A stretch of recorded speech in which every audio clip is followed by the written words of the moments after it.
Projectile motion happens when a mass, in this case a basketball, is given an initial velocity, okay, in this case a diagonal velocity approximately in this direction, at a certain angle compared to the horizontal. And in this case, well, we have a 2D motion, so we have an x-axis and a y-axis, and we expect this ball, this projectile, to have a parabolic trajectory. And Michael Jordan, I believe, has done his job correctly here, and we expect the basketball to follow this parabolic trajectory. The goal of this first part is to see how we can model this and obtain a displacement time graph in each direction, in the x and the y direction. Your first challenge is to express the displacement of the projectile both in the horizontal and the vertical direction as functions of time in terms of v0 and theta. So here we're assuming that we know both v0 and theta. I'm keeping them as letters, so you can replace them by any number if you want.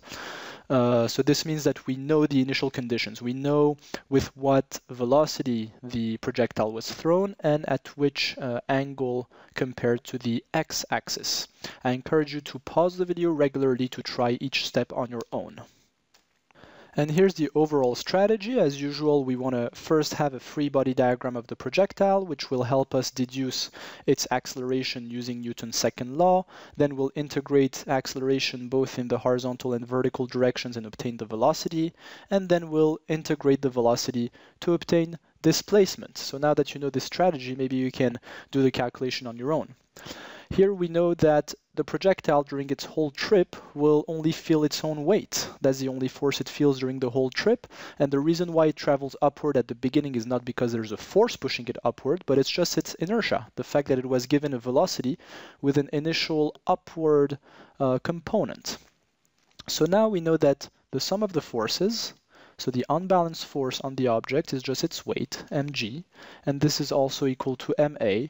Therefore, A is equal to G, and sorry, I forgot here a minus sign, so it's directed downwards. So we have an acceleration of minus G in the y direction, and we have no force in the x direction, so we'll have an acceleration of 0 in the x direction. So here's our acceleration in the x direction, 0, in the y direction minus g. So now I need to integrate both these guys, and to obtain the velocity in the x and y direction, I will need the initial velocity in the x and y direction. And how do I do this? Well, I find the components of this v0 vector. This component, horizontal component, is v0 cosine theta, because I'm projecting towards the angle, and here I'm projecting away from the angle, so I have a vertical component of v0 sine theta. So the velocity in the x direction will be a constant velocity of v0 cosine theta, and the velocity in the y direction, well, first I integrate minus g and I obtain minus gt, to which I add the initial velocity in the y direction, which is v0 sine theta. So now I have what I need to express both the displacement both in the x and the y direction.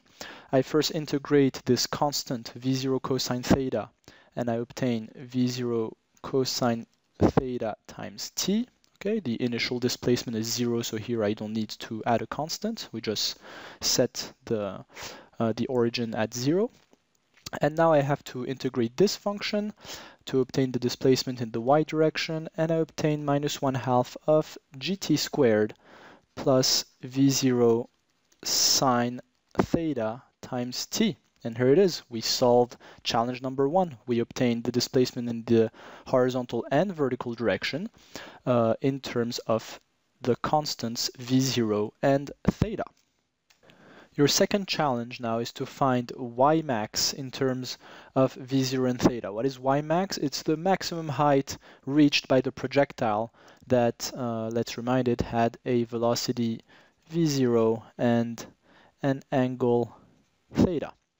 We managed to express in the previous challenge the velocity in terms of time, both in the x and y direction, and the displacement in the x and y direction as functions of time in terms of v0 and theta.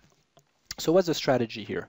Well, we know that when y max is reached, when we're at this maximal height, the projectile is neither moving up nor down. So its velocity in the y direction, vy of t, is equal to 0. When we set vy of t is equal to 0, we will find the time at which we reach maximum height, and then we'll just need to plug it in the y of t equation, in the y of t expression, so that we find y max. So let's do the calculation. And here's the calculation in detail.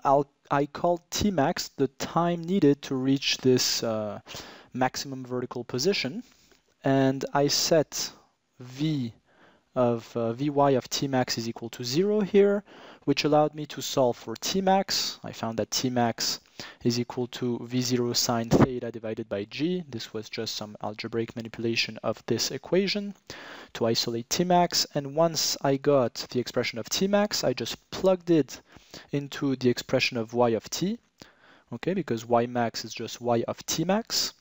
And when I substituted this value of t, I obtain here some g that cancels out with the g squared here, and here v0 sine theta, which where both v0 and sine theta are squared here and here. So what's quite neat here is that I have a minus 1/2 of this expression, v0 squared sine squared of theta over g, plus 1 time this same value.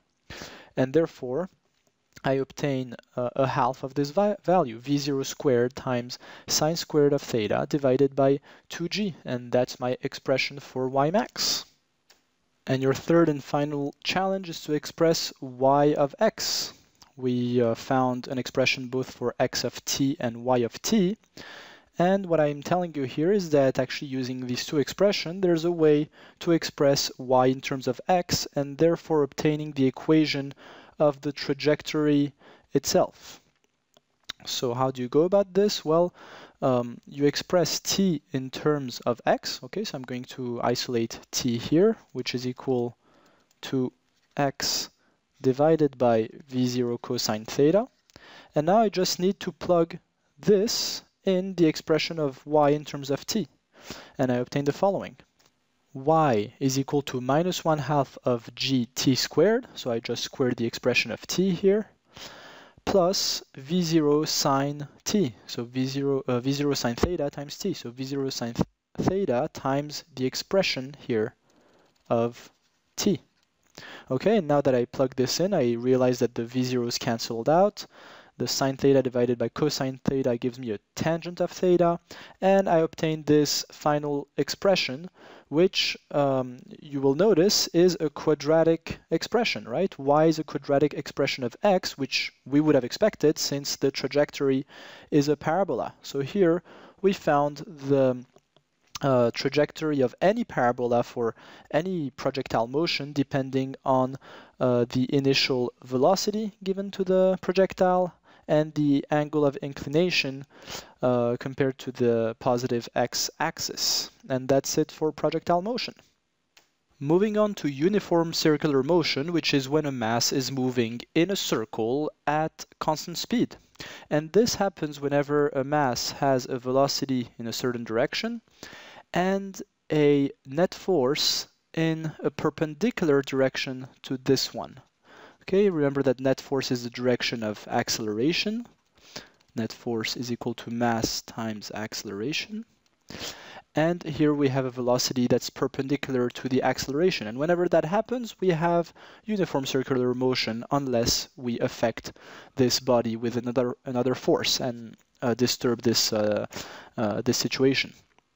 So here what this lesson is telling us is that acceleration is expressed this way. Its direction is always towards the center of the circle, and its magnitude is v squared over r. That's just something you have in your data booklet and that you can use. Now let's apply this to a couple situations. So we have the Earth and the Moon again, yes, and we want to find the centripetal acceleration of the Moon, knowing that centripetal acceleration from the previous slide is v squared over r.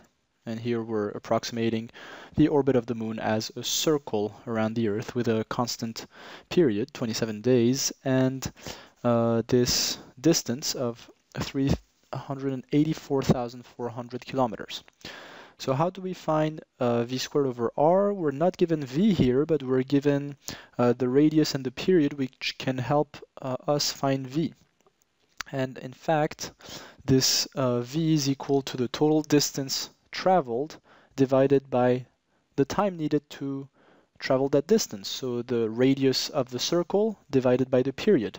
So here we have 2 pi r divided by the period, and the square of all that divided by r. Okay, so this is equal to 4 pi squared over t squared times r squared divided by r, so we have just r left. And now we just need to plug in the values that we have, making sure to convert at some point in SI units. And this is what we obtain, 4 pi squared times, so 384.4 times 10 to the power of 6, so that I have the value in meters, okay, so that I have everything in SI units, in meters and seconds. And the 27 days, I multiplied them by 24 hours per day and 3,600 seconds per hour. And I squared this value to obtain a final result of 2.7 times 10 to the minus 3 meters per second squared. There's another way to find the centripetal acceleration of the Moon, and fortunately everything is coherent. Since the Moon's acceleration is due to the gravitational force, the gravitational pull towards the Earth, in fact the acceleration of the Moon is simply the strength of the gravitational field of the Earth at that point, 384,400 kilometers away.